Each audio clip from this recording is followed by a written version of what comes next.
গুরুতর অসুস্থ ও সংকটাপন্ন অবস্থায় হাসপাতালে চিকিৎসাধীন সাবেক প্রধানমন্ত্রী ও বিএনপি চেয়ারপারসন খালেদা জিয়া।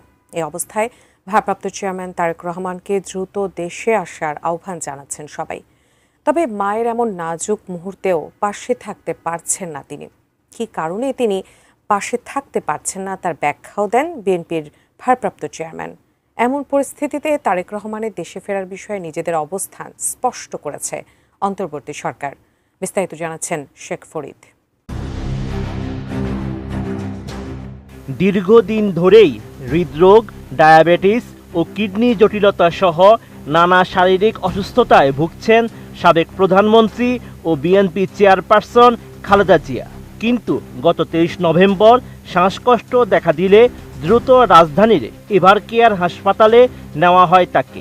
পরে চিকিৎসকরা জানান খালেদা জিয়ার শারীরিক অবস্থা সংকটাপন্ন। এমন পরিস্থিতিতে দলের নেতাকর্মীদের মধ্যে উদ্বেগ আরও বেড়েছে। অনেকেই ধারণা করছেন মায়ের এই পরিস্থিতিতে দেশে ফিরতে পারেন বিএনপির ভারপ্রাপ্ত চেয়ারম্যান তারেক রহমান। তবে মায়ের এমন সংকটাপন্ন অবস্থাও দেশে ফিরতে পারছেন না তিনি। মায়ের পাশে থাকতে না পারা ব্যাখ্যা দিয়ে রাজনৈতিক বাস্তবতা জটিলতা তুলে ধরেছেন তিনি। এরপরই তারেক রহমানের বক্তব্য ও তার দেশে ফেরা নিয়ে অন্তর্বর্তী সরকারের অবস্থান জানিয়েছেন প্রধান উপদেষ্টা ডক্টর মোহাম্মদ ইউনূসের প্রেস সচিব শফিকুল আলম। 29 নভেম্বর বিকেলে এই নিয়ে সামাজিক মাধ্যম ফেসবুকে একটি পোস্ট দেন প্রেস সচিব।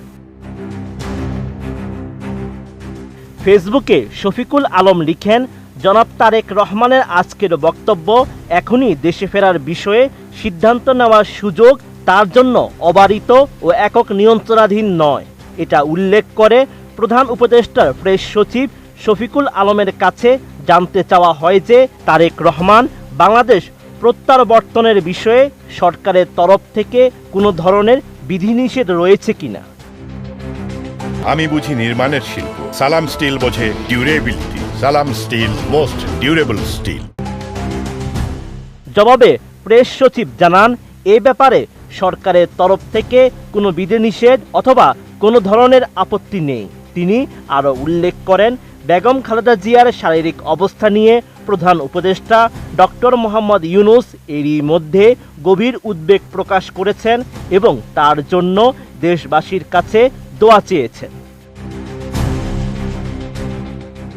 এর আগে মায়ের অসুস্থতা ও দেশে ফেরা প্রসঙ্গে ফেসবুকে পোস্ট করেন যুক্তরাজ্যে বসবাসরত বিএনপির ভারপ্রাপ্ত চেয়ারম্যান তারেক রহমান।